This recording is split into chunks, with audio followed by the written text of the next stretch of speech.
Considerando compartilhar com vocês, ou seja, com a igreja no sentido geral.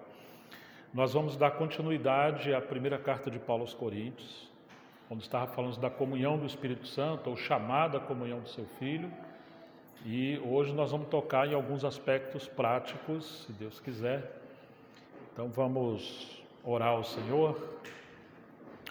Pai, em nome de Jesus Cristo, contamos com a Tua bênção, contamos com a Tua graça, que o Senhor se compadeça de nós, possa nos abrir mais uma vez a Tua palavra, nos dar sabedoria e possa nos guiar.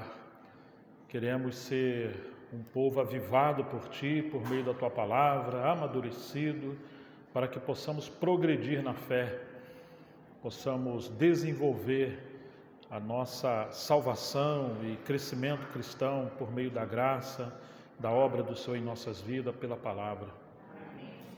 Abençoe esse tempo nessa manhã, nos dê a graça de compreender a Tua boa, perfeita e agradável vontade, em nome de Jesus Cristo.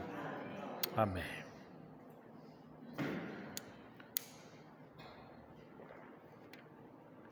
Bom, ontem nós conseguimos ter muito rápido uma visão panorâmica da primeira carta de Paulo aos Coríntios. Eu sei que o bom seria se a gente em cada reunião pudesse tratar de um capítulo daquele.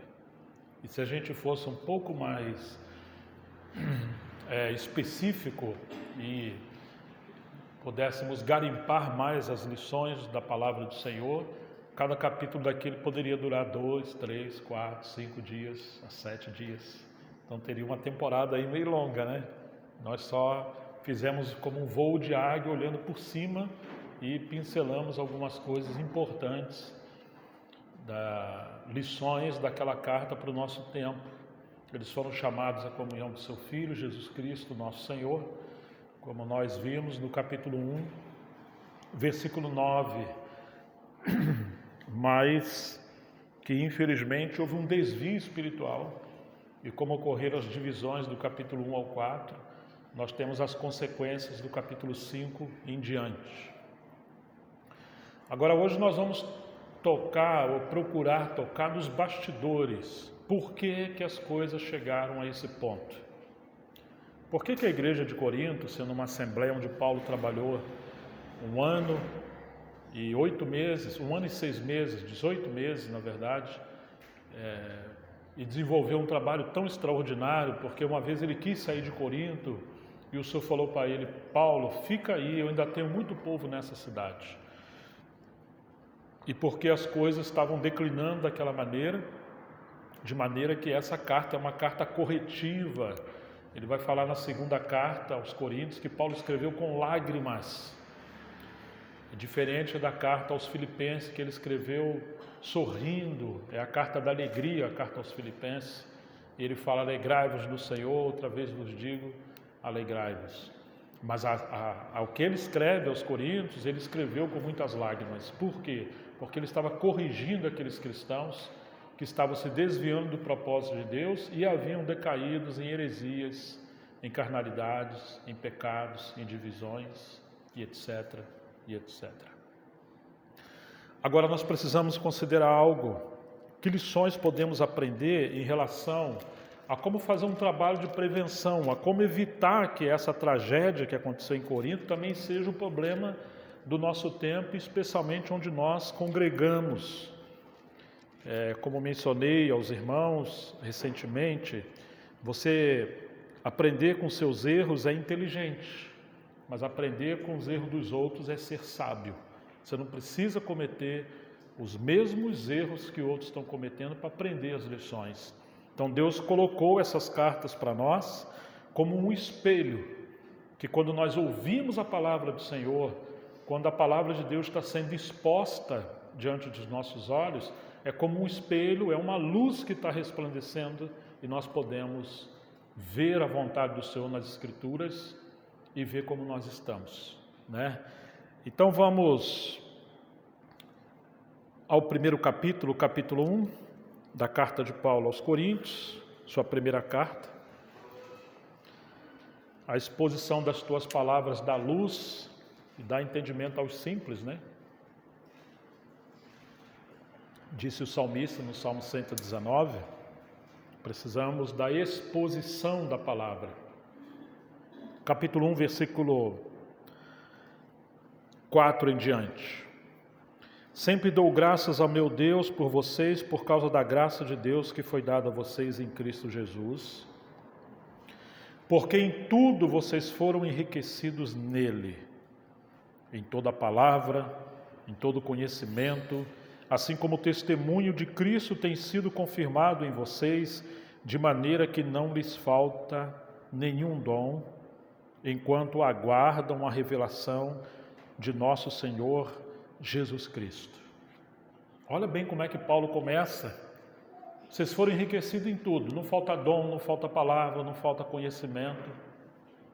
Eles estavam plenos de todas essas graças de Deus na vida deles. E além disso, passaram por ali vários apóstolos. Eles agora deveriam aguardar somente a manifestação do Senhor, por um lado a vinda de Jesus, a sua segunda vinda, mas por outro lado também a manifestação de Cristo na vida deles, porque Cristo em vós é a esperança da glória. Eles não apenas foram salvos, deveriam ser transformados. Alguém que ouve o Evangelho e nunca sofre transformação, ele não ouviu o Evangelho do reino. O Evangelho transforma, ele é o poder de Deus para a salvação de todo aquele que nele crê. Às vezes as pessoas estão congregando, mas às vezes não nasceram de novo. E Paulo vai apresentar esse tipo de problema aqui em Corinto, que ele chama de homens naturais, ou seja, não tem o Espírito Santo. Então Paulo está dizendo, vocês já foram enriquecidos em tudo, toda a palavra, todo o conhecimento, todos os dons, o dom da salvação, mas não somente isso. Ele agora está aguardando a revelação de nosso Senhor Jesus Cristo neles e a volta do Senhor. Ele também o confirmará até o fim para que vocês sejam repreensíveis no dia de nosso Senhor Jesus Cristo. Fiel é Deus pelo qual vocês foram chamados à comunhão de seu Filho Jesus Cristo, nosso Senhor. Ele coloca aqui uma estaca, um fundamento forte, determinante para dar rumo. Vocês têm um chamamento principal. Versículo 9. E esse chamamento é para a comunhão de nosso Senhor Jesus Cristo, o Filho de Deus. Não foram chamados para outras coisas, mas eles se distraíram em outras coisas, ainda que essas coisas sejam coisas boas, são coisas que Deus deu. Mas por que Paulo está colocando logo de princípio essa base do capítulo 1, verso 9? Eles foram enriquecidos em todas as coisas, mas eles estavam em decadência porque eles perderam o essencial, que é o chamamento da comunhão de seu Filho Jesus Cristo, nosso Senhor. Nós somos infiéis, mas o 1,9 diz, Deus é fiel. Uma vez que ouvirmos a palavra de Deus, Ele nos concede graça, poder, para em união com Ele, que é fiel, podermos obedecer o Senhor. Podemos contar com o Senhor. Mas eles deixaram de olhar a palavra de Deus, deixaram o fundamento principal e agora eles estão se desviando. Agora Paulo começa a escancarar o problema deles. Irmãos, pelo nome de nosso Senhor Jesus Cristo, peço-lhes que todos estejam de acordo naquilo que falam, e que não haja divisões entre vocês. Pelo contrário, que vocês sejam unidos no mesmo modo de pensar e no mesmo propósito. Pois, meus irmãos, eu fui informado a respeito de vocês por alguns membros da casa de Cloe, de que há brigas entre vocês. Refiro-me ao fato de cada um de vocês dizer, eu sou de Paulo, eu sou de Apolo, eu sou de Cefas ou Pedro, e eu sou de Cristo. Será que Cristo está dividido? Será que Paulo foi crucificado por vocês? Ou será que vocês foram batizados em nome de Paulo? Porque os coríntios se achavam espirituais, e nós vamos ver isso depois com mais clareza sobre os dons. Paulo está mostrando uma grande rachadura naquele grande edifício, a igreja, o povo de Deus, que eram as divisões. De maneira que do capítulo 1 ao capítulo 4, Paulo está corrigindo o problema das divisões. Agora nos chama a atenção de que aquela igreja que tinha vaidade de achar que era madura, ao ponto de não depender mais do ministério de Paulo, porque na segunda carta, o capítulo 3, ele vai dizer: será que eu necessito de carta de recomendação para chegar até vocês? Vocês são a nossa carta, escrita pelo Espírito Santo e lida por todos os homens. Ele vai dizer: se eu não sou apóstolo para outros, para vocês eu sou, porque vocês são fruto do meu apostolado. Mas você vê que a igreja desprezou Paulo. Ela estava recebendo falsos obreiros, falsos apóstolos. E Paulo vai dizer que não é de se maravilhar que os seus apóstolos, os apóstolos de Satanás, se transfiguram em apóstolos de luz, porque o próprio Satanás se transfigura em anjo de luz. Porque eles não tinham discernimento espiritual, não era maduro, eles recebiam falsos obreiros e rejeitavam os obreiros que Deus enviava. Ao ponto que quando Paulo trabalhou em Corinto 1 ano e 6 meses, ele teve que fazer tenda para não ser pesado a ninguém, porque eles desconfiavam da integridade de Paulo.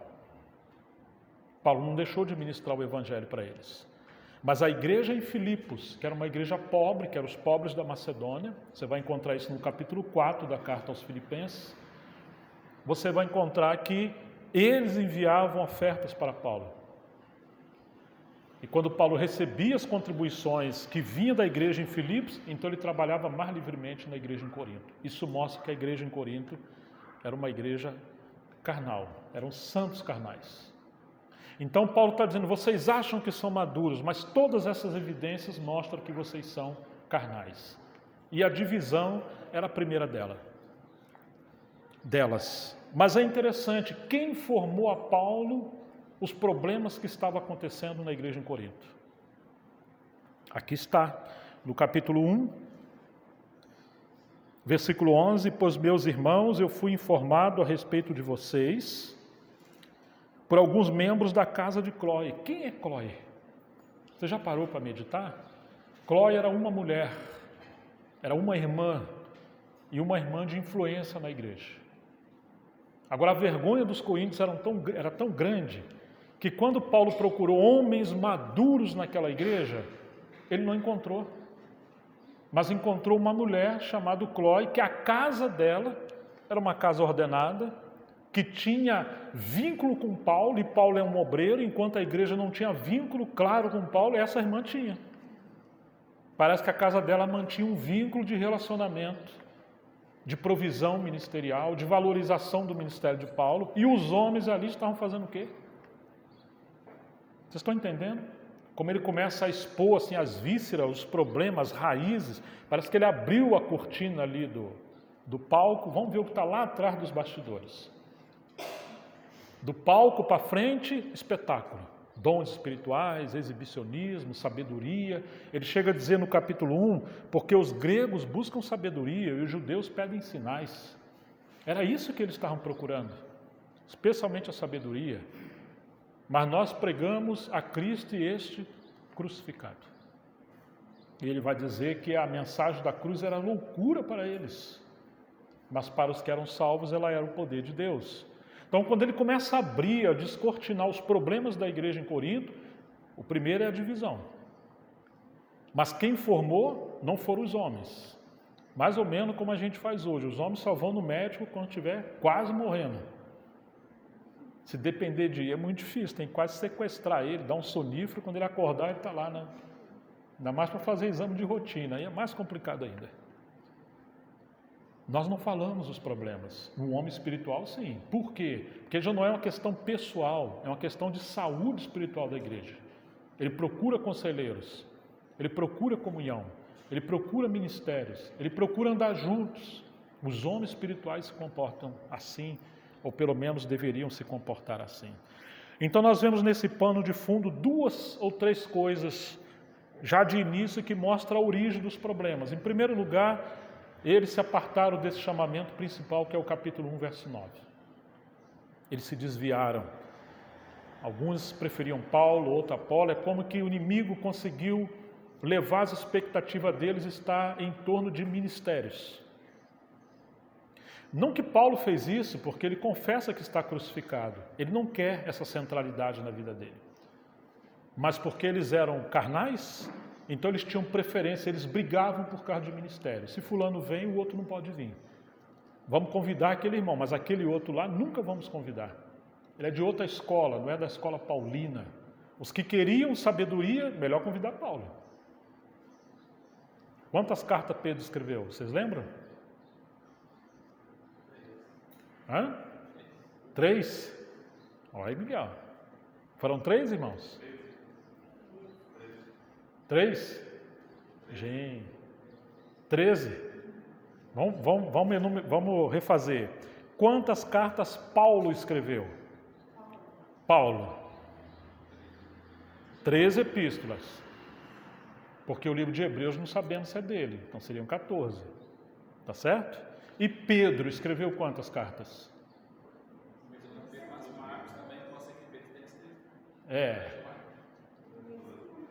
Nós temos 1ª e 2ª Pedro, claramente.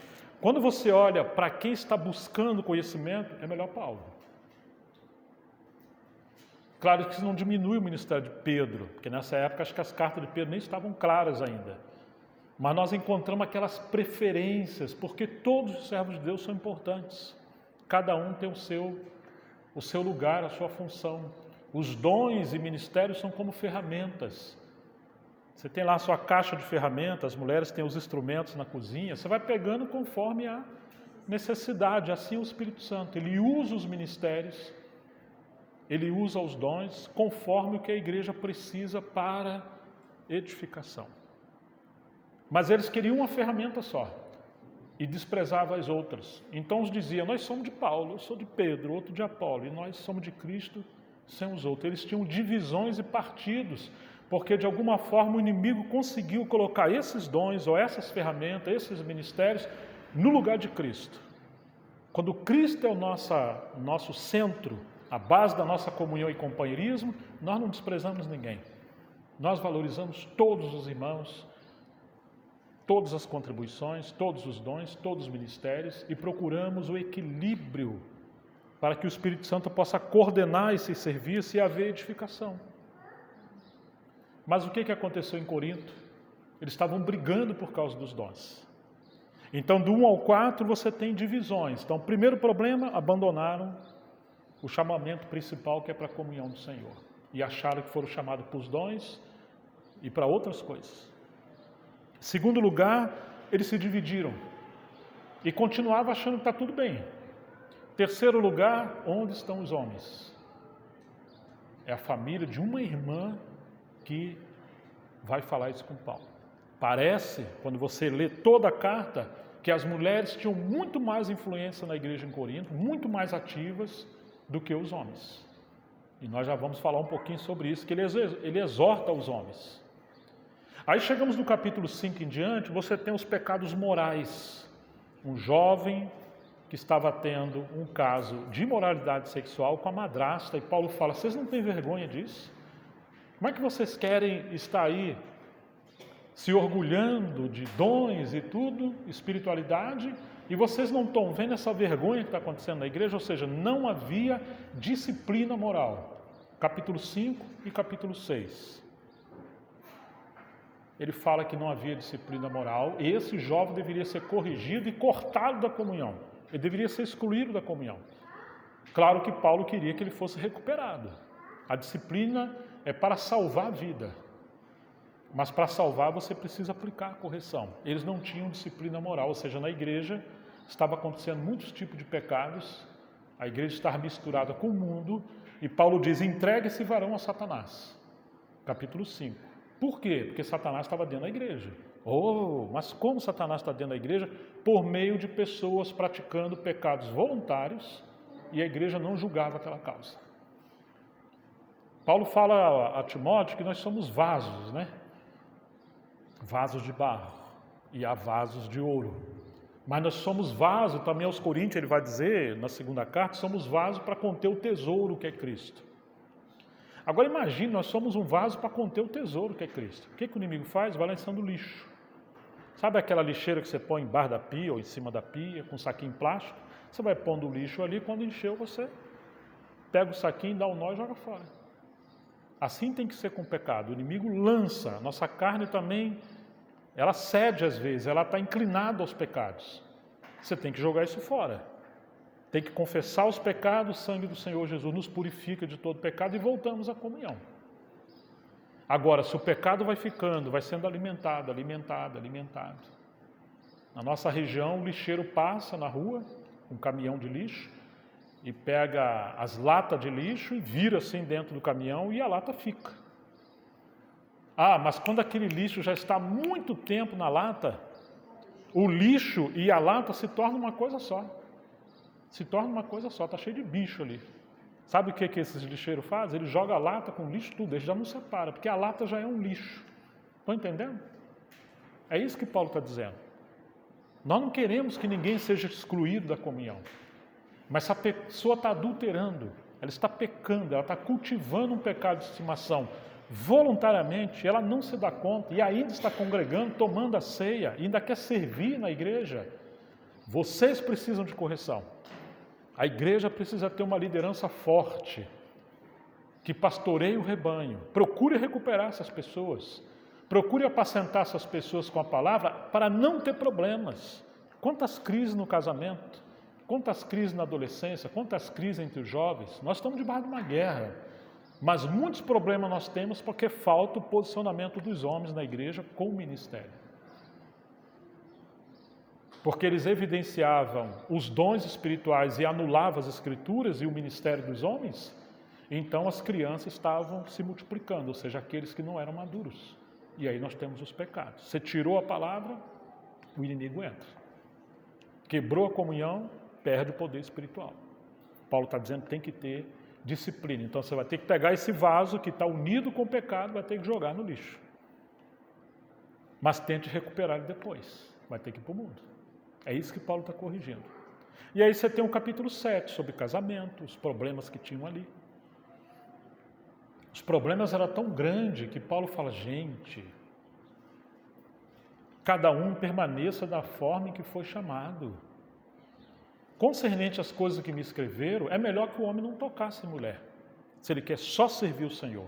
Mas por causa da prostituição, por causa da tentação imoral, se você não tem o dom de ficar eunuco, ou a irmã não tem o dom de ficar só solteira ou viúva, ou se consagrar ao Senhor, é melhor você casar. Ele diz, é melhor casar do que viver abrasado. Abrasado significa estar subindo pelas paredes, com apetite, desejo sexual incontrolável. Então você casa, para você não cair em tentação. Mas se você casar, eu estou em 1 Coríntios 7. A mulher pague ao marido a sua devida benevolência. O marido pague à mulher a sua devida benevolência. Benevolência ali é servir o seu marido. E a mulher e o marido servir a mulher sexualmente. Vocês não devem se apartar e se privar um do outro, a não ser se fosse aplicar algum serviço ao ministério, ou uma viagem, uma coisa lícita, mas volte rapidamente. Marido e mulher não podem viver separado. Por que tem que voltar? E por que tem essa normalidade de vida íntima? Ele diz, para que Satanás não vos tente induzindo vocês ao adultério. Por que tinha tanto problema de imoralidade e pecado sexual na igreja em Corinto?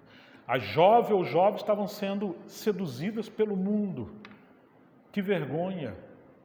Paulo vai dizer, quem quer guardar sua virgindade até mais tarde, você faz bem. Quem casa faz bem, quem não casa faz melhor. Mas o que nós escutamos hoje os carnais falando? Nossa, aquela menina está com 25 anos, 30 anos, até hoje não casou, vai ficar para a titia. Será que aquele rapaz é homem mesmo? Porque ele já está com tanto... Irmãos, isso é pecado fazer isso. Olha, está vindo alguém aí, quem sabe é ele. Então a gente acaba provocando um ambiente mundano nos nossos jovens e a mente deles já começa a, digamos, ser despertada para esse aspecto. Mas a Bíblia diz, o casado cuida das coisas do mundo em como há de agradar a esposa. E o solteiro cuida das coisas do Senhor para agradar ao Senhor. Mas hoje, no lugar do jovem, as viúvas e as mulheres solteiras e os homens cuidarem das condições, estão envolvidos com o mundo, quando nós somos mundanos. Então essas brincadeirinhas, essas indiretas, isso são pecados. Que a gente desperta a sexualidade precoce das pessoas. Paulo vai falar das viúvas, em 1 Timóteo 5, não precisa abrir, mas depois você pode conferir. Timóteo, quando você for repartir as contribuições e cuidar das viúvas, primeiro você vê se elas foram casadas uma vez ou mais de uma vez, vê se elas têm recursos. Se não tiver, vê se ela tem família, porque quem não cuida dos seus é pior do que o descrente e negou a fé. Se tem viúva na igreja, mas tem filhos, tem parentes que têm recurso financeiro, que eles cuidem dessas viúvas, seus progenitores, para não sobrecarregar a igreja. E você cuida das que são verdadeiramente viúvas e precisa de assistência. Agora, essas que precisam, você vê primeiro quantos anos elas têm. Se elas são mais novas, é melhor que case, gerem filhos. Aquela que é verdadeiramente viúva, ela permanece em Deus, em oração. Ela coopera com o ministério, ela coopera com o pastoreio. Conta-se que na igreja em Éfeso havia cerca de 100 viúvas. E elas tinham casas. E elas viviam juntas, não 100 viúvas numa mesma casa, mas em várias casas. Quando pessoas iam se batizar, elas ajudavam as mulheres, as jovens. Elas visitavam mulheres solteiras, cuidavam de mulheres em crise no casamento. Elas entendiam, o Spurgeon fala isso, que as mulheres ajudavam a outras mulheres se batizar. Porque quando as mulheres vão se batizar, na água a roupa fica colante no corpo e modela o corpo, expõe o corpo da mulher, da batizada, especialmente as jovens. Então essas viúvas iam lá e cuidavam. Não era decente que um homem sozinho batizasse uma irmãzinha e abraçasse e orasse com ela. Está tão alegre, né? Você está sendo exposto. É muito mais conveniente que mesmo que os pastores batizem, mas que as mulheres cooperem com essas mulheres que vão descer as águas. Mas Paulo diz assim: Timóteo, mas cuidado. Cuidado, porque algumas mulheres viúvas são levianas. Elas andam de casa em casa com fuxico, se metendo em coisa que não convém, falando mal da vida dos outros e não querem trabalhar. Querem só os recursos da igreja. E tem mais. Algumas, ao quererem casar, negam a fé e vão após Satanás quando arrumam homens para si. Parece uma contradição. Eu quero que as que são viúvas casem e tenham filhos. Mas ele diz, cuidado que algumas querendo casar vão após Satanás. O que Paulo está querendo dizer? Paulo está querendo dizer daquelas mulheres abrasadas, que o primeiro homem que aparecer, elas vão segurar ele para suprir uma necessidade simplesmente sexual. E o inimigo é bom de enviar um filisteu. E as mulheres têm que ter muito cuidado, elas precisam estar diante de Deus, contando com a graça de Deus. Não só as mulheres, mas os homens. Então, voltando a 1 Coríntios capítulo 7, Paulo está falando dessas coisas. Que crise a gente tem hoje, que às vezes as mulheres trabalham tanto, ou os homens trabalham tanto, são poderosos no trabalho, mas são fracos lá onde deveria ser mais forte. Alguns vão ficando com a idade um pouquinho mais chegada, a gente vai procurar um médico, se cuida, para restaurar o vigor. Que adianta a mulher ganhar um bom salário e perder o seu marido ou a sua casa, e vice-versa. Então é isso que ele está falando, é pecado a abstinência sexual. É pecado esse joguinho, se você me der aquilo que eu pedi que você comprasse, eu facilito, mas se não, vou dormir de calça comprida. Uma parábola falando. É isso que Paulo está falando. Tem que cuidar da vida, você tem que cuidar da sua saúde, você tem que se arrumar, você tem que ser uma pessoa aciada, bonita. Não escrava da vaidade, e o homem também, se cuida, dá uma arrumadinha aí. Imagina, os homens vão trabalhar enquanto aquelas mulheres bonitas, tudo maquiadinha, cheirosa, cremosa. Aí chega em casa, a mulher está com cheio de feijão, com alho e mais alguma coisa. Sempre desarrumada, irmão. É difícil, você está induzindo ao pecado, à tentação. E vice-versa. É isso que Paulo está falando, desculpa a linguagem, mas a gente tem que ser o mais claro possível, que a gente vive um tempo difícil. Paulo está falando, olha, sobre os casados no Senhor, existe uma ordem do Senhor. O marido não separa da mulher, a mulher não separa do marido. Não é a vontade de Deus que se separe. Se, porém, vier a separar, então ele mostra que pode haver uma crise conjugal tão grande que os dois não consigam viver juntos, porque nós somos seres humanos, isso poderia ser chamado de incompatibilidade conjugal. Não deveríamos nos escandalizar com isso, porque às vezes estamos aqui louvando com a mão para o alto, mas há famílias passando graves problemas de relacionamento e precisam de pastoreio. Mas se separar, que fique sem casar. Porque a única regra de exceção para marido e mulher cristão se separar e contrair um novo casamento está em Mateus 19, do 3 em diante. Exceto em caso de adultério ou relações sexuais ilícitas.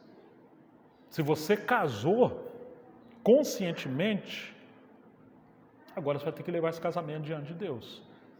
Aí se os dois são bicudos e carnais, é hora de joelho no chão. De oração, de muita compreensão, diálogo. Procure ajuda, procure aconselhamento. Se precisar, vai no psicólogo. Procure os pastores.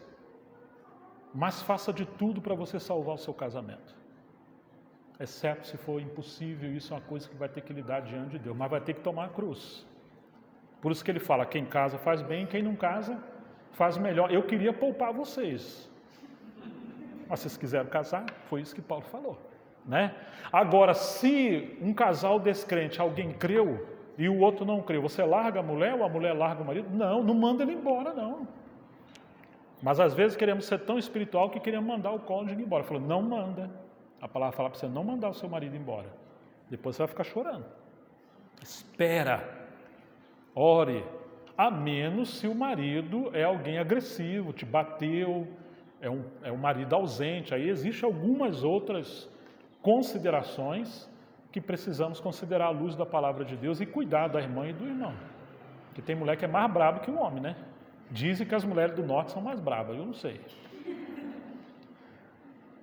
Aí Paulo fala disso. Agora, se o descrente for embora, você não está destinado a viver uma vida de prisão. Deus chamou você à paz. Se ele for embora, contrair um novo relacionamento, você está livre para casar de novo. É isso que fala 1 Coríntios, capítulo 7. Esse é o casamento misto. E ele vai orientar como que os pais devem lidar com as filhas e com os filhos em relação ao casamento. Tudo isso está em 1 Coríntios, capítulo 7. Você vê que era uma igreja que deveria ter uma liderança, um ministério pastoral forte para pastorear os irmãos. Tem que vir Paulo orientar os irmãos, porque havia essa negligência ali naquela igreja local. E aí poderíamos falar de várias situações nessa carta, mas por causa do nosso tempo não vamos fazer isso.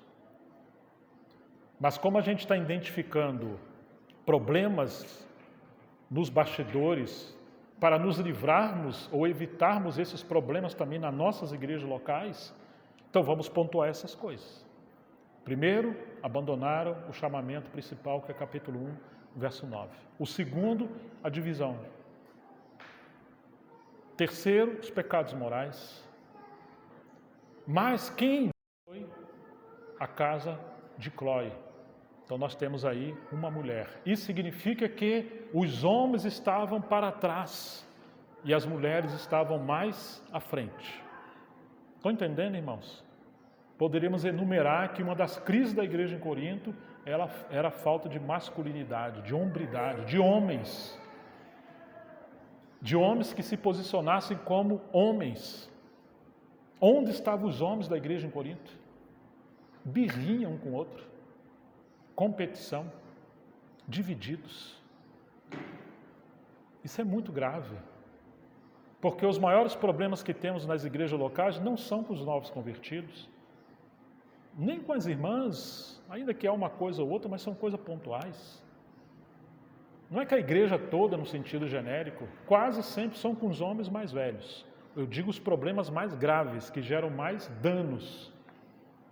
Temos vários tipos de problemas. Mas olhe as divisões da igreja. Olhe os graves problemas da igreja, são os mais velhos. Quando o mais velho, alguém de influência, peca no adultério, ou traz uma heresia, ou causa uma divisão, o estrago é terrível. Uma irmã também de influência.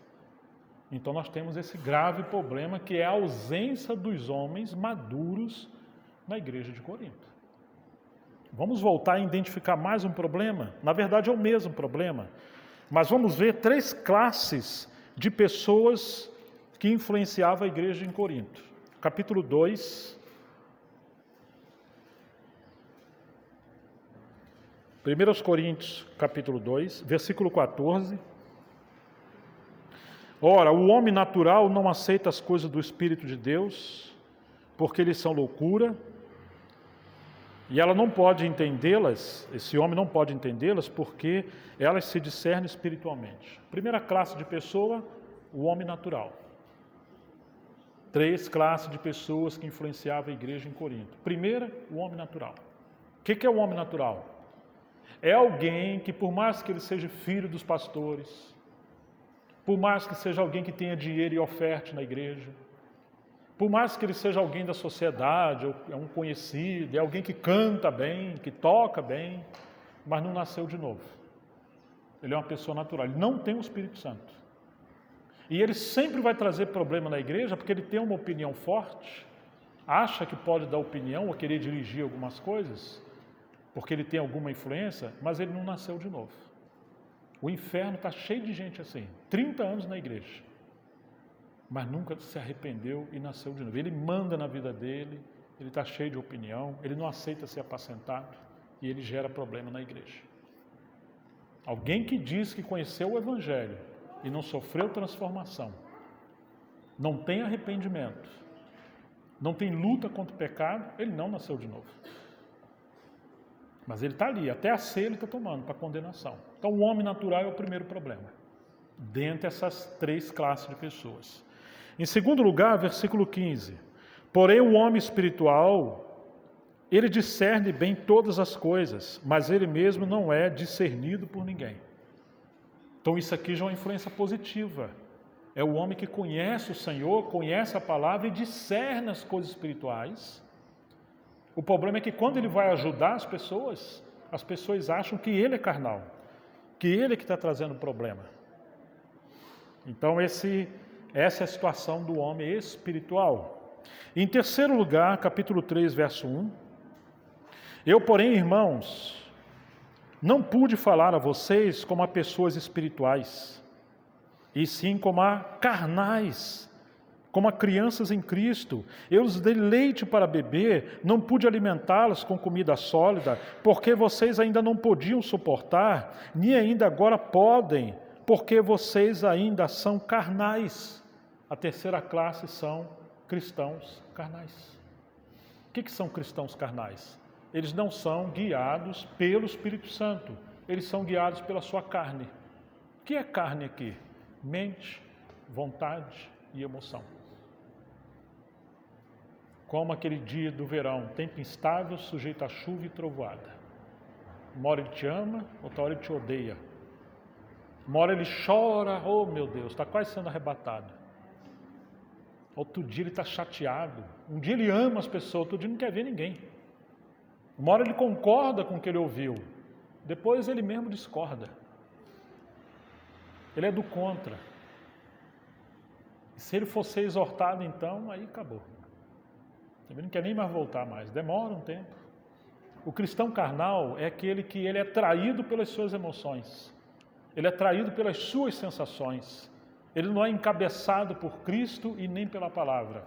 Ele anda por aquilo que ele vê, por aquilo que ele compreende, por aquilo que ele toca e por aquilo que é mais conveniente para ele. Então Paulo vai dizer assim, olha, versículo 3, porque se há ciúmes e briga entre vocês, será que isso não demonstra que vocês são carnais e andam segundo os homens? Aqui está as características de homens carnais. Eles têm ciúme uns dos outros. Eles não se alegram que o outro está crescendo, está servindo, está compartilhando, está exercendo um ministério. Não. Ele compete. Se o outro vai fazer, eu também vou fazer. E eu vou fazer melhor do que ele ainda. Então esse é um cristão carnal. A igreja em Corinto estava cheia de cristãos carnais. Então nós temos essas 3 classes de pessoas, mas você encontra pouquíssimos homens espirituais em Corinto. Tanto que no capítulo 6, Paulo vai chamar a atenção para essa ausência de varões maduros.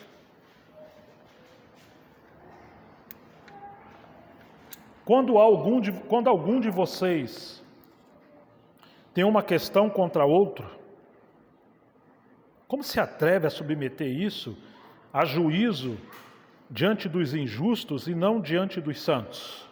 Ou seja, eles tinham umas crises entre eles, problemas naturais, sociais, seja um terreno, dinheiro, empréstimo, carro, contextualizando para o nosso tempo.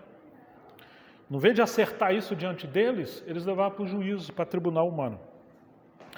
Ora, vocês não sabem que os santos hão de julgar o mundo? Ora, se o mundo deverá ser julgado por vocês, será que vocês não são competentes para julgar as coisas mínimas? Por acaso vocês não sabem que havemos de julgar os próprios anjos, quanto mais as coisas desta vida? Quer dizer, quando surgem problemas nessa vida, não temos que fugir, não temos que nos dividir, não tem que ir embora da igreja e não tem que procurar o incrédulo para julgar a sua causa. Temos que aprender com Cristo como lidar com isso, porque isso é um treinamento. Se a gente não puder lidar com os problemas mínimos dessa vida em relação aos cristãos, aos domésticos da fé, a situação da igreja, como é que vamos julgar os anjos e o mundo? Quando Jesus voltar, aqueles que foram infiéis aqui, tomaram a cruz, serviram o Senhor, assumiram a disciplina, colocaram a sua vida em ordem, são vencedores, eles vão assentar para julgar anjos e o mundo, e haverá um milênio. Mas aqueles que são são criancinhas, cheios de ego mimado, está sempre fugindo das coisas, botando a culpa nos outros. Pessoas com crises no casamento de 30 anos, porque são casados, mas querem viver como solteiros. Mulheres que querem mandar em maridos. Maridos que são bons empresários ou bons trabalhadores, mas são péssimos maridos. E quantos problemas nós temos? Você acha que naquele dia isso aí vai ficar impune? Não vai ficar. Casamento é para transformação. Agora você vai sofrer quando um dos cônjuges não quer acertar a sua vida. Você vai gemer, vai tomar a cruz, mas lá você vai julgar essa situação. E na igreja é assim também. Quantos probleminhas? Irmãos, teu irmão pecou contra ti. O que Jesus mandou fazer? Põe no WhatsApp, no grupo do WhatsApp. Não foi isso? Põe no Facebook. Põe uma indireta lá no Instagram. Ou quando tiver as irmãs junto, expõe seu marido. Expõe sua esposa. É isso que o Senhor mandou fazer? Pois é, mas por que acontece assim? Seu irmão pecou contra você, vai você e ele sozinho, o Senhor não quer que você exponha nada de ninguém. E os problemas da sua casa é para você tratar lá no seu quarto, nem seus filhos devem saber. E você não fala os problemas da igreja na mesa do café e do almoço com seus filhos, porque eles estão crescendo com a imagem erradíssima da igreja. Amanhã eles saem da igreja, vão para o mundo e falam: irmãos, ora pelos meus filhos. Você que lançou eles no mundo. Tem que ter temor, tem que ter integridade, tem que ter respeito. Teu irmão pecou contra você, tem uma motivação pura. Honrar a Deus nas crises. Procura Ele. Abre seu coração. E aí, se acertar, você ganhou seu irmão, orou, perdoou e acabou. Se ele não ouvir, chame 2 ou 3 testemunhas, mas pessoas maduras. Não chama aquelas pessoas que vêm com um galãozinho de gasolina atrás das costas. Fala: irmão, eu vim ajudar. Mas como que ele ajuda? Botando gasolina no fogo. Eu ouvi mesmo que ele falou isso, realmente eu ouvi. E o outro também, vou chamar fulano. Aí pronto, aí... Terrível isso. Se ele não ouvir, chame 2 ou 3 testemunhas. Se não ouvir, então você diz à igreja. Mas é um caso extremo, é a última instância. É isso que a palavra está dizendo. Mas nós temos tantos problemas hoje, por dizermos que somos cristãos, mas não vivemos de acordo com a palavra. E isso é um cristão carnal. Uma mulher e um homem de Deus são pessoas que temem a Deus, vivem de acordo com a palavra, nega a si mesmo, sofre às vezes em silêncio, mas glorifica o Senhor com a sua vida. Tem paciência para esperar que o Senhor vai tomar a sua causa, nem que ele mate alguém. Que às vezes acontece, Paulo falou isso. E às vezes morre, eu tenho visto algumas pessoas morrendo, né? Tinha um marido traindo a mulher, a Mira sabe disso. E aí ela pediu o conselho, falou: você é livre. Falou: não, mas ou você é livre para esperar, se você tem graça, ou que você se separa. Não, eu vou esperar, então nós vamos orar. Mas olha, se orar é um perigo, já que você trouxe. E a Bíblia diz que tudo que 2 ou 3 na terra ligar, o Senhor vai ligar, e nós oramos. E ele morreu. Depois, se alguém quiser oração, pode nos procurar.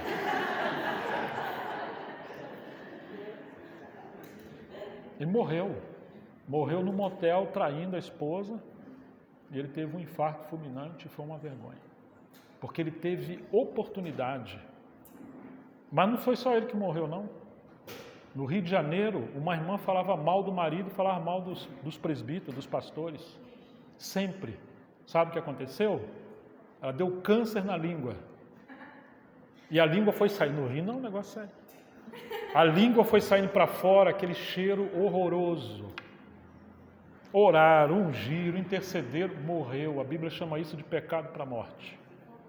São pessoas que estão trazendo dano para a igreja, afrontando o governo de Deus, a tal ponto que não houve conselho, não houve exortação, não houve a palavra, e a última instância é a morte.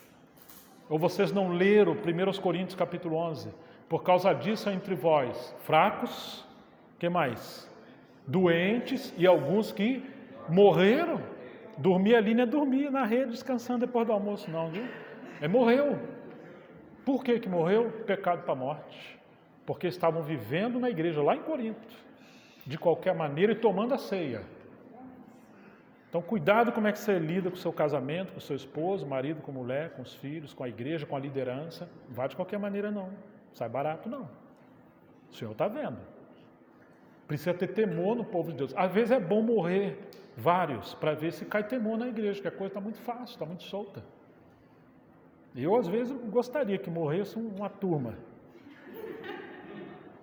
Que só dá um problema, irmãos. Parece joio, é coisa ruim. A gente, às vezes, estamos alimentando o joio achando que é trigo ou que é ovelha. É bode. Tem que morrer. Ou se converter. Nós oramos para se converter. Mas se não se converter e morrer, vai trazer um benefício para a igreja. Quantos problemas na igreja por falta de temor? Então Paulo está dizendo assim, vocês não sabem que vão julgar os anjos e o mundo? Quanto mais as coisas mínimas dessa vida. Gente, tem que tomar vergonha na cara. Senta para tratar as coisas. Perdoa, para de alimentar essa birra. E se a pessoa pecou, perdoa. Se ela pediu perdão e resolveu, ora e acabou, enterra aquilo. Faz igual o Senhor falou no livro de Hebreus, dos seus pecados não me lembrarei mais. É o diabo que lembra. Agora, se a pessoa está sempre lembrando, você está dando lugar aos demônios. Esquece, não olhe para trás. Faça como Paulo, eu prossigo para o alvo, esquecendo das coisas que para trás ficam. Senão, você fica invocando aquelas trevas do passado e trazendo para o presente. Tem casamento que é assim, um inferno, porque está sempre lembrando as coisas do passado. Como é que nós vamos julgar os anjos e o mundo? Tem que deixar a meninice de lado. E ele segue dizendo, portanto, verso 4, quando precisam julgar negócio terreno, por que vocês constituem como juízes aqueles que não têm nenhuma aceitação na igreja? Digo isso para a vergonha de vocês. Será que não existe nem ao menos um sábio entre vocês que possa julgar entre seus irmãos? Você está vendo o que Paulo está dizendo? Cadê os homens dessa igreja, gente? Cadê os homens maduros? Cadê os homens que se posicionam? E vocês, moças solteiras, não casa com banana não, vai sofrer a vida toda. Está difícil achar homem. E Paulo vai dizer daqueles que, além de homossexuais, tinha aqueles que eram afeminados. Às vezes não são gays declarados, mas são florzinha. Ai, eu não gostei. Gente, o cara está com 30 anos, não quer trabalhar. Quer que a mãe e o pai sustente. Pode ter olho verde, não cai disso não. 1,85 m, cabelo liso, olho verde, moreno. Ixi, cuidado, não vai na aparência não. Mas Paulo fala de pessoas, homens que são afeminados. A igreja está cheia de homens afeminados. E você vai encontrar que na igreja de Corinto, as mulheres tiveram que assumir mais posição do que os homens. Porque os homens estavam com essa mania de ficar para trás. Não só na casa, mas na igreja também.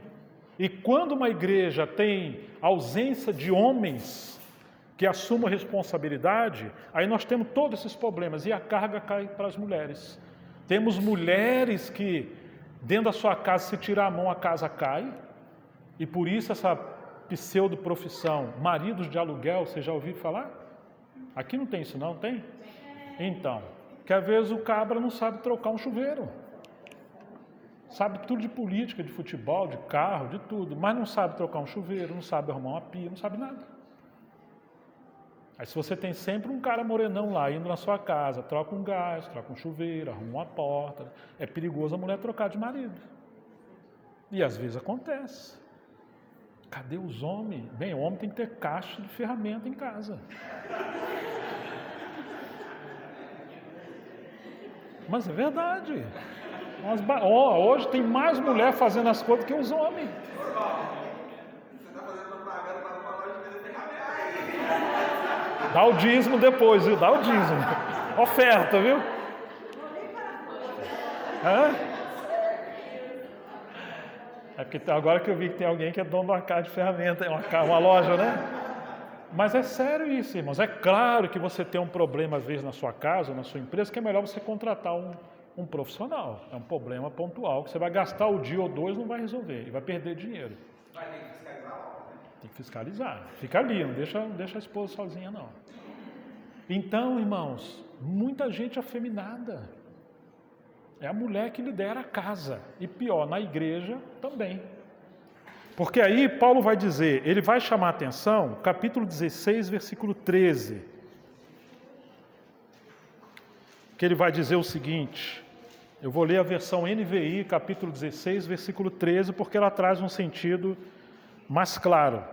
Estejam vigilantes, mantenham-se firmes na fé, portem-se como homens de coragem, sejam fortes, portam-se como varões. É isso que diz a Bíblia. Uma das funções das mulheres é ajudar o seu marido, ou seu irmão, ou seu primo, ou seu pai. Ajude eles a ser homens. Pare de mimar os homens. E mães, as crianças, menino, caiu no chão, não vai levantar não. Ai, tadinho. Não faz isso não, na vida ele vai cair muito. Olha, rachou a cabeça, está sangrando, não, então não levanta não, filho. Deixa ele aprender a levantar. Agora, tudo que uma criança... aí vai lá, a mãe levanta. Minha esposa, às vezes, fala, já você está nervoso? Eu falei, não, eu só sou homem, eu não sou flor. Porque hoje as mães são advogadas dos filhos. Se o pai for corrigir, então, minha filha, ela quer separar do marido. Tem casais que põem as crianças para dormir no meio dos dois ali. Está errado? Desde pequenininho, o lugar dele é no berço dele, lá no quarto dele, bem longe. Você escuta, se for uma coisinha pontual, deixa ele chorar, faz bem, abre os brônquios, né? Ajuda a respiração do pulmão, não tem problema não, gente. E o casal tem que viver juntos. Quando eles iam para a guerra no Velho Testamento, marido e mulher tinham que ficar 1 ano juntos, desfrutando da lua do mel. A lua de mel era longa. Hoje a pessoa casa, quer dormir com parente, quer estar na casa do sogro, aí quando tem um filho, põe um filho no meio. Estraga o relacionamento conjugal, mima, deforma o caráter e aquele menino já cresce em insegurança, não sabe tomar decisão de nada. Porque às vezes os pais, especialmente a mãe, estragam os filhos. E os homens têm que ajudar as mulheres. Sua mãe falou para você não ir, o que está acontecendo? Quando você falar que vai lá corrigir ele, você seja homem e vai lá e corrige. É melhor você não falar. Porque hoje tem menino mandando no pai e na mãe dentro de casa. Eles dominam pelo sentimentalismo. Tem gente subornando as crianças. Dá um celularzinho para ele ficar quieto. É porque você não tem autoridade. Meu filho na reunião da igreja não fica quieto. Claro, lá na casa ele manda. Por isso que aqui ele não vai sentar. Tira a televisão, tira o celular. Ele esperneia.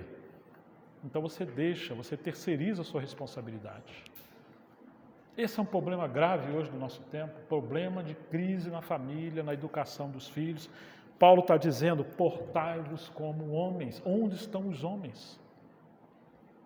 Às vezes chegamos nos lugares, as mulheres têm mais interesse pelas coisas espirituais, são mais de oração. Você marca uma reunião de oração, vem mais as irmãs. As mulheres estão em casa ouvindo a palavra, estão tendo comunhão, estão se comunicando, os homens estão aí, mais cuidando das coisas naturais. Claro que são provedores, mas isso não é suficiente. Tem que prover, como mencionei aos irmãos, no Antigo Testamento você tem 3 ministérios que tem que incorporar hoje. Sacerdotes, que são os intercessores, o homem tem que interceder pela sua casa, não só as mulheres. Reis, que é aqueles que governam bem, e profetas, homens que têm a palavra de Deus para a sua família. Tanto que Paulo vai dizer, nós vamos ao capítulo 14, temos uns minutos ainda. Ele vai dizer assim, olha, capítulo 14, versículo 26. Que fazer, irmãos, quando vocês se reunirem? Um tem salmo, não é que terá. Outro tem ensino, não é que terá, ele tem. Este traz uma revelação, aquele fala em língua, e ainda outro traz interpretação, que tudo seja feito para edificação. Imagine que nós vamos almoçar juntos, e combinamos que cada família ou cada um vai trazer algo. Então você tem que pensar durante a semana, se preparar, fazer o seu prato e trazer. Não é chegar na hora do almoço da igreja, falar, Senhor, proveu o alimento. Não, você tem que prover o alimento. Você traz o que você preparou. Um traz um macarronado, outro um frango. E se você é bem pobrinho, traz um suquinho de limão. Mas não vem de mão vazia. Então Paulo está dizendo, se você é alguém consagrado, se você lê a palavra, se você ora, se você vive uma vida diante do Senhor, você terá algo. Agora, se você não faz isso, sabe o que vai acontecer? Vamos para o próximo versículo. No caso de alguém falar em língua, que não sejam mais do que 2 ou quanto muito 3, e isso sucessivamente, e haja alguém que interprete, mas não havendo quem interprete, fique calado na igreja, falando consigo mesmo ou com Deus. O que acontecia na igreja em Corinto? Faltava maturidade na palavra, faltava consagração, os irmãos se reuniam e aí queriam improvisar um culto sensacionalista. Não que as línguas não são do Senhor, mas se não há interpretação, você fica calado, porque a reunião da igreja é para a edificação. Fale em 2, no máximo 3. Se não tiver intérprete, fale quietinho com você. Ou que haja interpretação. Então, quando nós não temos uma igreja onde os homens, especialmente, e todos se consagram, é um culto de improvisação. Nós não sabemos como vai ser. E segue Paulo dizendo, para corrigir isso, versículo 29, tratando-se de profetas, falem apenas 2 ou 3, e os outros profetas julguem a mensagem. Se, porém, vier uma revelação a alguém que esteja sentado, cale-se o primeiro, porque todos os profetas poderão profetizar, um após o outro, para que todos aprendam e sejam consolados, e o espírito dos profetas estão sujeito aos próprios profetas, porque Deus não é Deus de confusão, e sim de paz. Então ele está dizendo que deveriam haver pessoas consagradas ao ministério da palavra. Profetas são pessoas de Deus que vivem a vida diante de Deus, para discernir o espírito da igreja e o que Deus quer falar à igreja pela palavra. Agora você tem uma semana para você orar, meditar todos os dias. Acorde cedo, vai meditar, vai orar, vai preparar a sua mensagem e não improvisa. Os homens deveriam se assentar e ter comunhão. Semana que vem você pode falar, especialmente pessoas maduras que têm um dom. Eu posso. Então ele prepara a sua mensagem, não vai improvisar. E aí nós saberemos então que isso começa a gerar maturidade na igreja. Se o outro tiver alguma coisa, ele vai lá e compartilha. Mas por que Paulo está falando isso aqui? Porque havia ausência de homens servindo.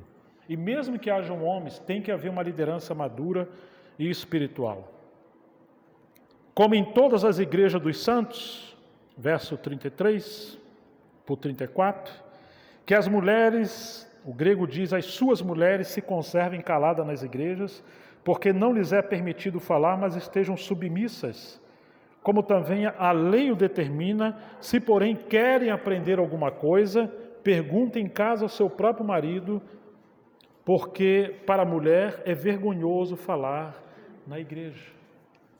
Paulo não está proibindo as irmãs servirem na igreja e compartilhar na igreja. Mas a história vai mostrar que as mulheres ali estavam à frente da igreja. Então Paulo está colocando em ordem as suas mulheres. E falar aqui é falar como quem tem autoridade final. É uma palavra autoritativa, doutrinando a igreja.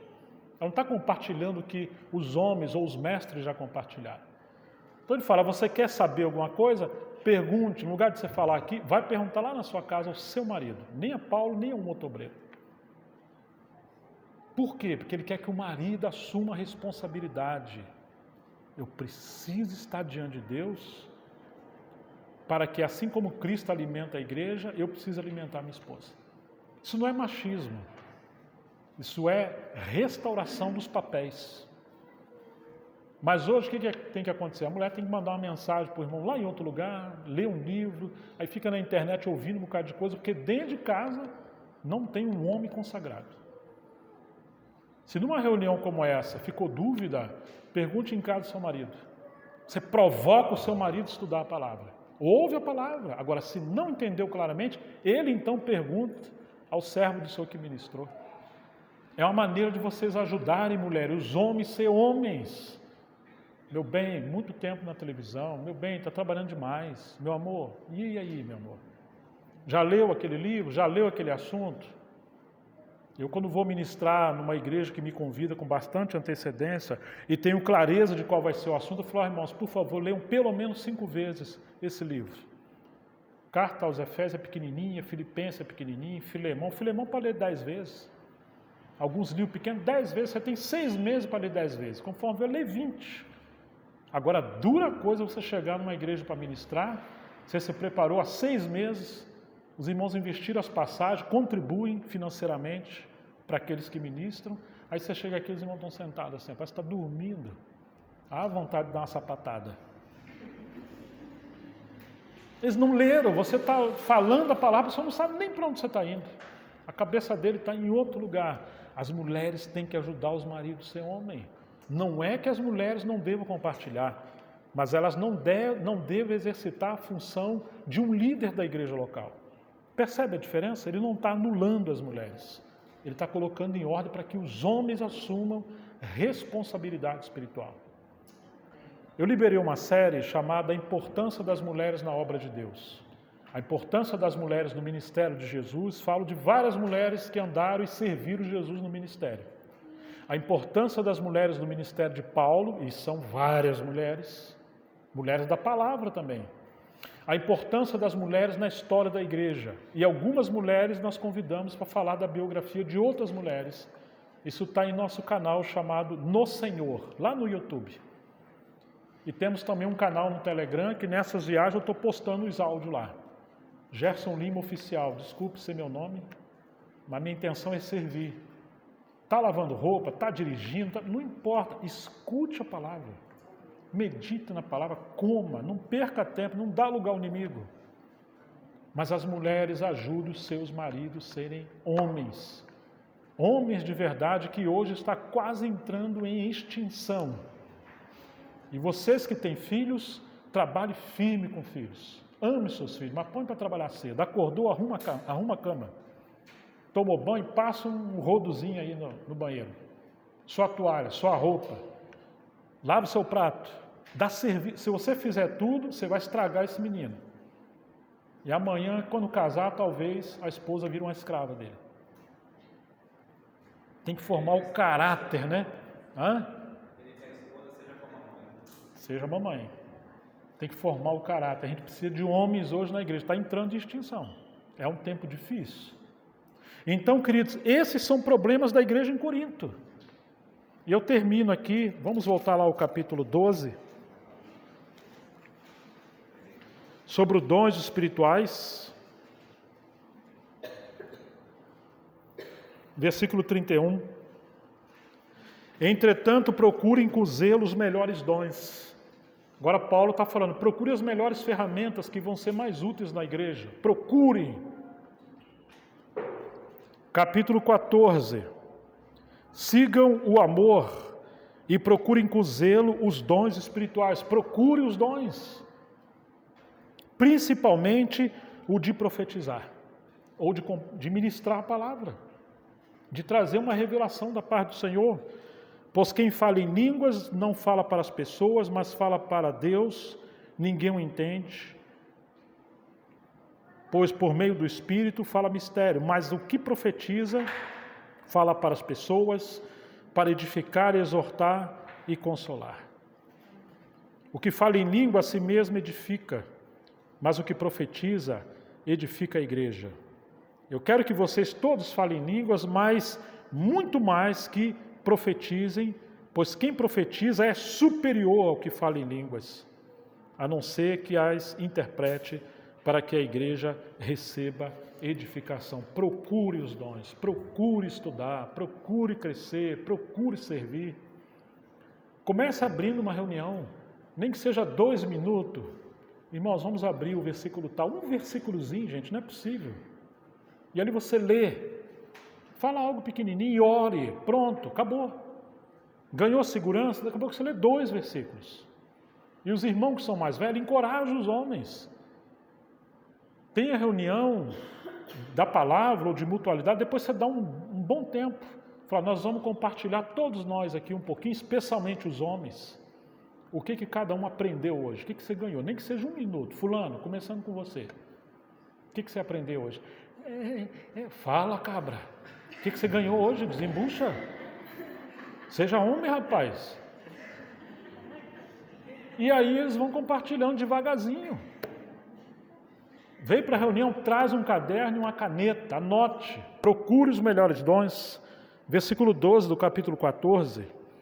Assim também vocês, visto que desejam dons espirituais, procurem, o que diz sua Bíblia? Procure o quê? Progredir. Para quê? Para a edificação da igreja. Progresso, vamos andar para frente, vamos nos encorajar, porque se não houver progresso, a igreja vai para trás. Então, irmãos, esses são os bastidores da carta de Paulo aos Coríntios. Por que tinham tantos problemas? E nós encontramos vários motivos, mas um deles era a ausência de homens com responsabilidade espiritual. Quando Paulo fala que nós somos o corpo de Cristo, individualmente membros uns dos outros, isso está no capítulo 12, desculpa, mas lemos e terminamos aqui, chegou meu tempo. Versículo 27 do capítulo 12. Isso.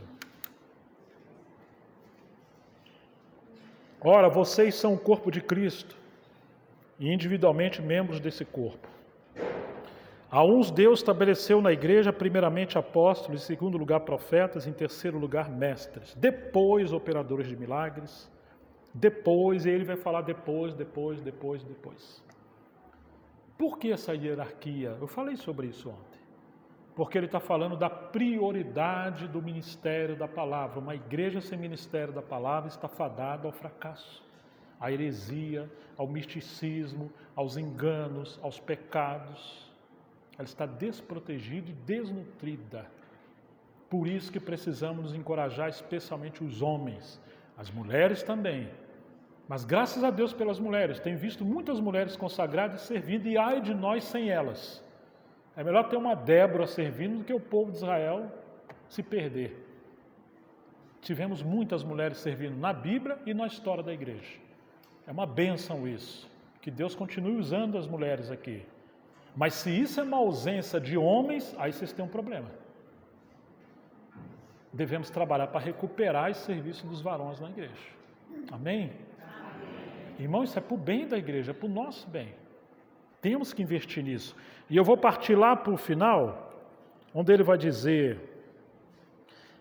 versículo 28 em diante, né, lá pela metade, ele fala, depois os que têm os dons de curar, os dons de ajudar, ou de socorro, e os dons de administrar, que algumas versões falam dom de governo. A palavra governo, nós olhamos lá no original, isso em 1993, preocupado com isso, junto com o irmão Dino, tem o mesmo significado de um leme, de uma embarcação. Tem a mesma ideia, você pode ter uma embarcação com toda a tripulação, todo o maquinário, todo o mantimento, tudo. Está com bússola, está tudo certinho. Mas se o capitão mudar ali o volante, vamos para a esquerda ali o timó ali, e não tiver o lemo lá embaixo, você acha que a embarcação vai? Não vai. Vai ficar ao relento do vento. E Paulo fala para a gente não andar de um lado pelo outro, como levados pelo vento de doutrina, como meninos inconstantes. Governo na igreja significa leme, que a cabeça que é Cristo pode dirigir a igreja. Eles estão por baixo. Não é uma alta exaltação, não é um título, não é um autoritarismo, não é uma manipulação, mas é um governo plural de homens espirituais que pastoreiam a igreja, que dá rumo à igreja, que supra a igreja com o ministério da palavra, que ordena, que coordena, que conduz as coisas, disciplina, guarda a igreja do lobo. Enquanto todos passam a servir, e vamos cuidar dos jovens, vamos cuidar das crianças, vamos ter encontros de casais, vamos ter conferências, vamos ter vários tipos de reuniões da igreja, vamos pregar o evangelho, vamos avançar, mas precisamos de um presbitério plural, nunca um homem só, com as suas esposas, suas casas ordenadas, e as mulheres cooperando com eles, para que a obra de Deus possa prosperar. Paulo viu que em Corinto, se você ler 1 ou 2 Coríntios, você não acha a palavra presbíteros, viu, irmãos? Você vai achar em outras cartas, em Corinto você não tem não. Onde estavam os presbíteros? Não estavam. Não há um sábio entre vocês? Então que essas exortações de amor sirvam para nós também. Vamos pôr de pé e vamos orar, nosso tempo chegou.